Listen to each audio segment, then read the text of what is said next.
Bam! All right, let's roll, man. That's perfect. And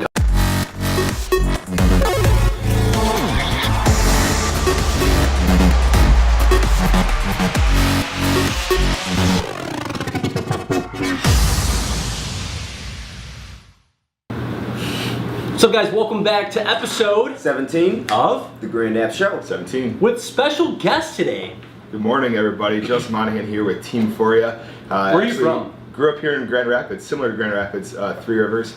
Went to Grand Valley State University, but now I'm in Charleston, South Carolina, so working for a new software startup. It's kind of had the same feel of Grand App, so nice family atmosphere. So just in town, wanted to stop by. South Carolina, Teamphoria coming in, so appreciate Yep. that. Are they gonna, can we ding the logo right here? You could always ding the logo here. I'll send you some copies of it. Perfect, we'll get that going. So explain a little bit, to Grand App Station about Teamphoria, what it's about, the mission. So Teamphoria started as just an internal tool that was needed at a software company. From there, it grew so big that it became its own company. But what we do is rewards and recognition for employees. So just making your employees feel like they are a part of the bigger picture. It also does goal tracking, performance reviews. So my goals, if I want to sell $1,000 and the company wants to sell $10,000, I'm a part of that. I can see that my piece is a big part of the whole company's goals. So within that, we also do employee surveys, make sure that your employees are happy where they're at. They're not going to leave you in the next 6 months or something. So kind of the fun side of HR, really. What was the Post-it story? Remember talking about the little stick-it note story, how it kind of started? Yeah, so it started, somebody would just give a Post-it note, somebody would say, hey, thank you for doing something, appreciate your help here, thanks for staying late. And what would happen is somebody, would collect them all at the end of the month, put them in a fishbowl, pick one out, and the winner would get the front row parking spot. So, or a gift card or something like that. So now we've incorporated leadership points, and it just goes pretty deep, a lot of gamification. So No, I played with the software, like I love it. And when I said when we hit that level, like we're signing up. Yeah. And we're really close at it. We'll get you on there before that. Sales pitch throughout the show. That's right. I'm always going to be selling. So question, so we talked a little bit before, kind of the different things that you studied before working with this startup. And it's crazy because it's kind of the same deal. One of the subjects of 5 that he studied, being accounting and finance, I did, and now I work within Grand App. So my question to you is, how did this, working for this startup business, fall into your lap? Or how did you see yourself actually working for this company when you have a background of degrees or knowledge in so many different other fields? Yeah, so just to catch you up real quick, I did graduate with a degree in finance. So from there, I didn't want to do the corporate gig, the finance, where I'm sitting in an office. It's just not me. It's just not who I am. But what does your office layout look like? Where it's like open? Wide open. Just wide open? Yeah. Wide open. There's 3 companies in there. It's kind of like some co-working space. It's just wide open, a mix of stand-up desks, sitting desks. Yeah, nice. Like that. So yeah, it's really cool. But the thing about finance is it incorporates any part of business. It all comes down to money. You can't, there are volunteers and God bless them, but you can't, you can't pay your rent on volunteer hours. Nope. So it all comes down to finance in the end anyway. So a finance degree helped me in just knowing what my value was or knowing what our value is as a product or service. So in sales, you can't have a product you can't have a company without selling something. Right. So it's just kind of natural for me to go there, and I talk quite a bit and seem to make friends everywhere. So. I'm actually kind of curious about that. And this is well, that's good. We got some good content for the Grand App Show. But I'm curious though, because like I've always thought about it. Like I feel the same way. Whereas I could move to a brand new city and then just kind of get along with more people. Do you have any advice for that? Like, let's say, okay, fine, this could be real because like somebody's switching jobs, career path, to a brand new city. What did you learn through that process? Yeah, the biggest thing is for my first year and a half there, I've been there 2 years now. I was just a yes man. Right. Anybody I met say, hey, I've got some friends, we're going to do this. It was yes to everything, any networking event. I just went to everything. I, talked to people I wouldn't probably consider my friends. We just, didn't have the same common interest, but I'd hang out with them anyway. Meet people through them. So I was just a yes man. And, I decided I wanted to move early. So, at my age, I'm only 25. A lot of people don't have kids yet, so it's easy to network and get to know people my age still. I agree 100%. So now you have your little friend built up, your little friend culture? That's cool, man. That's cool, man. Yeah, so what's the atmosphere like working there? Right, because I know you said there's a couple startups within it. The founders have a couple different companies. What do you love most about it?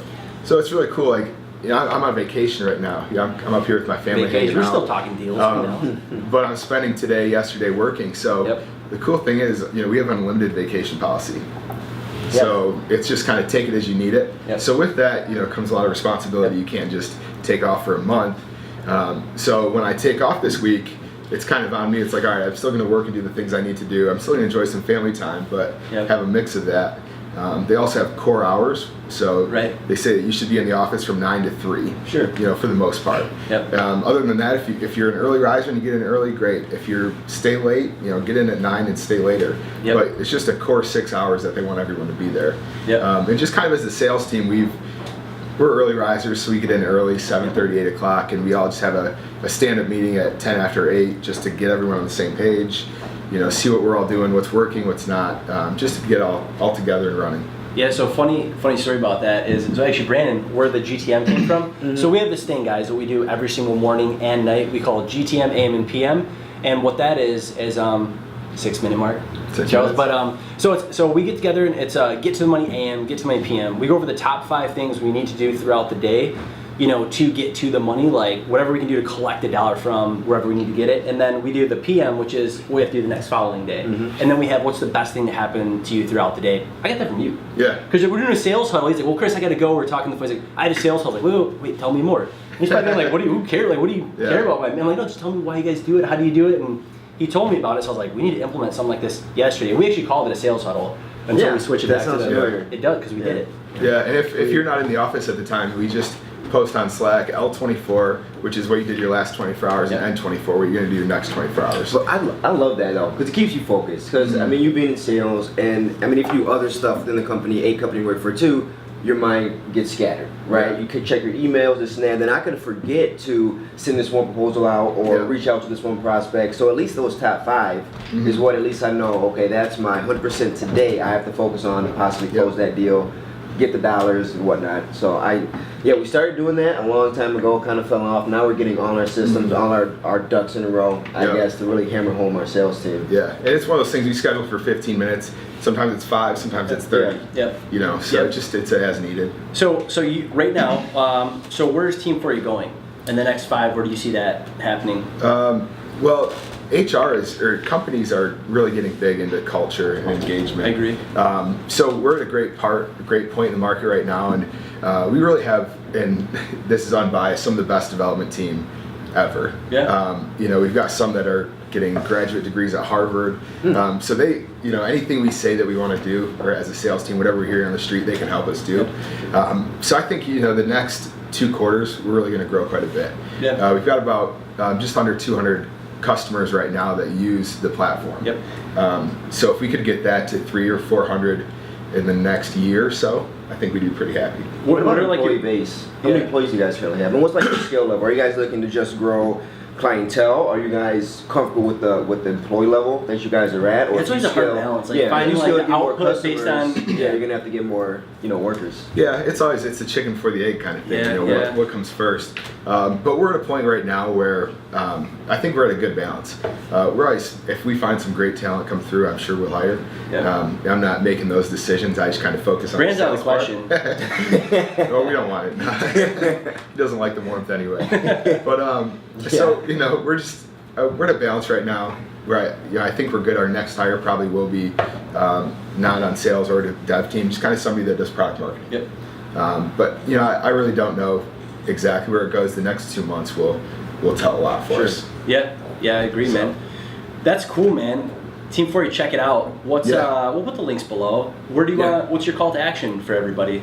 Oh man, just I want to say realize how big and important employee engagement and culture is. It's one of those things that it's hard to measure because you're not getting a direct ROI in it, but when people leave your company, it costs you dollars. A lot of people say 25% of somebody's salary. So if one $40,000 person leaves every year, that costs you $10,000 to $15,000. So if we can save one person from leaving every year, we prove a huge ROI for any company. So I think people are starting to realize, how big that is for people, and for companies and organizations in the bottom line. So, just kind of take a look around when you see people leave. just know that to rehire and train somebody new costs you a lot of money. As much as we talk about customer relationship, but that employee relationship, that aspect is so huge too. Yeah. Like it really is. So I love what you guys are doing. That's I mean, awesome. there are tons of studies that say, how much people value other things besides just compensation I nowadays. agree. I think so too. Yeah. Somebody will 100%. take a $60,000 a year job. That's a lot more fun than 120 if they're stressed. It's not a great work environment. They don't feel like they belong. That's what I tell the team, like, even if you could make like $1 million every day, but it doesn't mean you can never spend that money. Right. You're never going to be able to have free time, and for the rest of your life you want that. Right. Some people will say no. Yep. Because they want to go hiking. I get it. Like, Exactly. I'm saying, yeah. I don't want to go hiking. I don't know. But some people do. Some people do. I get it. So that's what we got. So we'll put that below. Logos everywhere for Teamphoria. And thanks for joining, man. Appreciate you having me. Yeah, thanks, guys. All right, guys. See you in the next episode 18. All right, thank you.